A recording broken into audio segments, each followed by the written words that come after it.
देखा रोवा न रोवा न रोवा रोवा न इनकर बूढ़ी इनके छोड़ के चली गई अभी।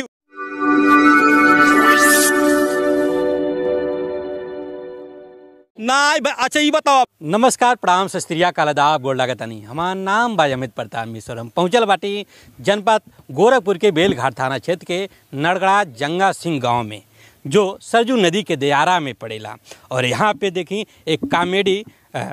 के लोग कॉमेडी करने एक टीम बा। आज इन लोगन से खूब बातचीत हुई। नमस्कार प्रणाम।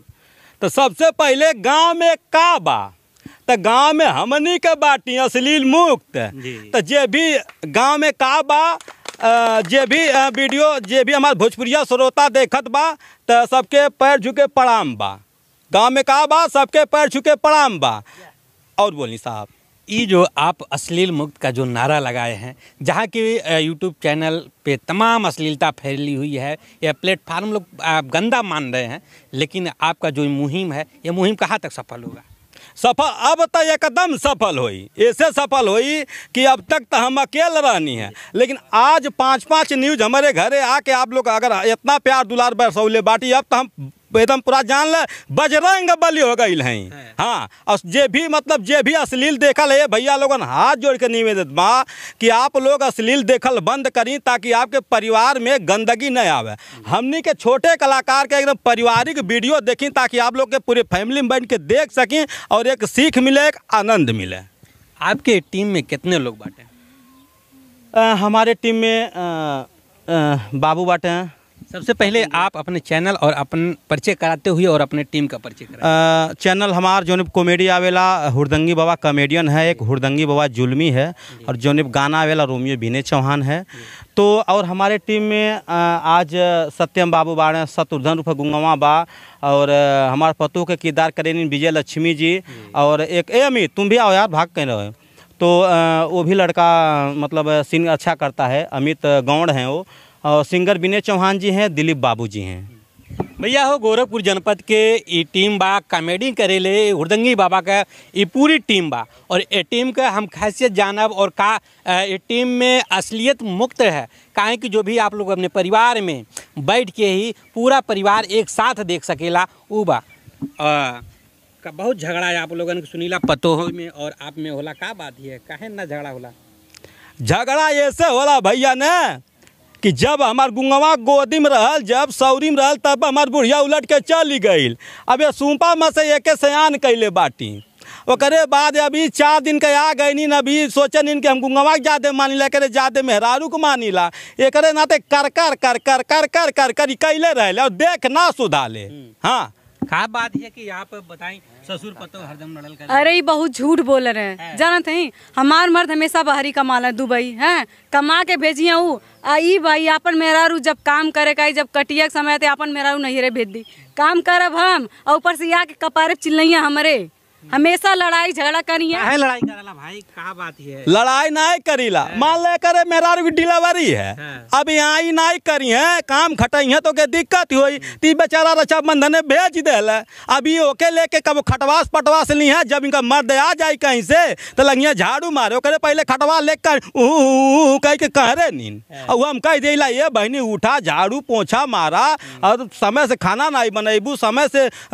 चौका बर्तन नहीं करबू, तो बताओ पुरानिया मनई अगर टाइम से नहीं खाब तो लट जाब कि नहीं? सब झूठ बोल, हर 6वां महीना में इनके मेहरारू के लइकवा होला, एक बहाना मार मार के भेज दिए नहीं अरे, आ झूठ बोला ना। का बात है, कोनो नियत खराब तो नहीं है ना, ऐसा बात कुछो नहीं है। वो बहाना मार के जाले कि हमेशा तबीयत खराब बा, कुछ बा।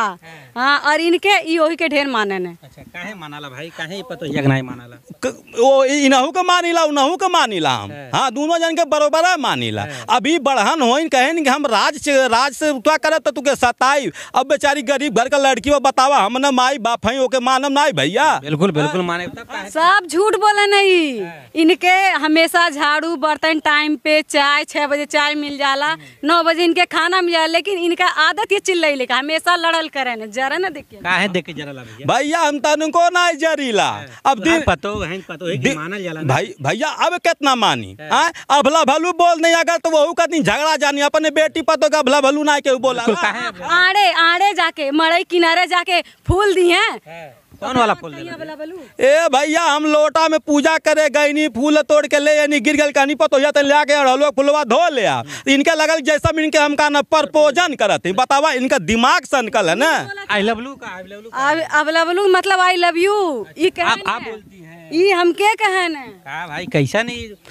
अच्छा भैया अच्छा ये बतावा भैया ये बेटवा के बाद बेटवा कोनो काम करते इनके ना का लव यू बेटा लव यू तो ऐसा उन्होंने करे इनके लव यू पतो या लव यू तो इनके अलग लगा अबला बलू कहला अबला बलू बहनी तो इनके लगा जैसा हमके का लाइन मारत सब झूठ बोलत हम ई कहिया ए पतो या पानी ले आके देबा तो कहिया अच्छा एक ठे बात कही तू हमें बड़ा ढेर दिन से पसंद आवेली तो बोलब काहे हमरे बेटवा से नहीं कह लेकिन तोके कहती अबलबलू कहो ई नहीं कहिला अगर अपन बेटवा अगर अपन पतो पानी ला के देती है पानी ला के देते करे पनिया कहले बहनी है बा तू एक बात बताई कहीं हाँ बाबूजी अबला बलू तो एक मतलब है कि तुमके पानी टाइम से देती हो पियावत हो तो ओकर हम उठवा दे लाबे के गलत समझ जा तो हमार का जाई पनिया घर में खरी अड़ में पियाई पनिया अड़ में के है भैया ला के छते पियाई है बताई कहाँ पियाई हां फालतू गरमा मत तू ना कर मां हट अब्बा दबा अब्बा रगड़ दे भैया मिर्गी अरे चौकी दिया का आवा बाज लेबा हट रे देख ला हमरे भैया मन में हाथ न लगे अच्छा भैया आप बताओ जाए बूढ़ सारे बोले चाहिए कबो नहीं करे चाहिए भाई कहीं मतलब पतो है कि तू कैसे बोले के चाहे अरे हम ओके बोल देनिया भला भलू तो कोई बिटिया के पतो है कि भला भलू नहीं बोला के बोला बताओ के दिमाग सनकल है आड़े जाके कहीं आड़े दुआरे पानी ना दिए कोने पिया और 4 दिन का आएगा नहीं तो मेहरारू वाला भला सब छोट से लेके सियान मियान कान्हे पर हम घुमाऊंगी करो जिनकर हालत कान्हे मुता तला हमारे और आज मेहरारू वाला पतो है करत था क्रीम पाउडर निहाल जला नहीं अच्छा ये बताओ भैया ये खूब क्रीम पोत लिया तो मैं कहले ना क्रीम का पोत के चलते गाँव सब का कही तो इनके अरे अरे ससुर हमारे घर का पतो यही कहीं चाहिए तो हमके लगी नहीं बाजारे जाके कहीं ए पतो ये फेर लबलिया देवी तनी पोत के गोरो रे तब ना सब हमें देखी हां भाई हाँ हाँ बहुत बतियावत हो आज जान ला सबके सामने हमारे बेइज्जत करते हो ना कैले बेइज्जत इज्जत रही तब ना बेइज्जत होबा बिना जतिक ससुर जन्मल हवा रही तब ना बेइज्जत होबा बिना जतिक जन्मल हवा तू इज्जत रहत तैसा 4 महीने बेइज्जत होता बेइज्जत होती तुहन का तो आज हमारा समय खराब है हमारे बेटवा सर समय नहीं तू लोग खुद खराब होगा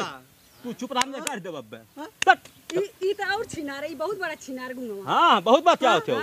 हाँ जब देखी तो ऐसे ऐसे मटकी देख के अपने मेहरारू नहीं देख अब भैया देखिए कि आप कोने तरीके से एक दूसरे के जो परिवार में झगड़ा होला ये बुढ़ऊ बाटे इनकर पतोह बाटे इनकर लइका बाटे गुंगवा लइका है और ये बतावत बाटे कि जब गुंगवा लइका छोट कराल है तो इनकर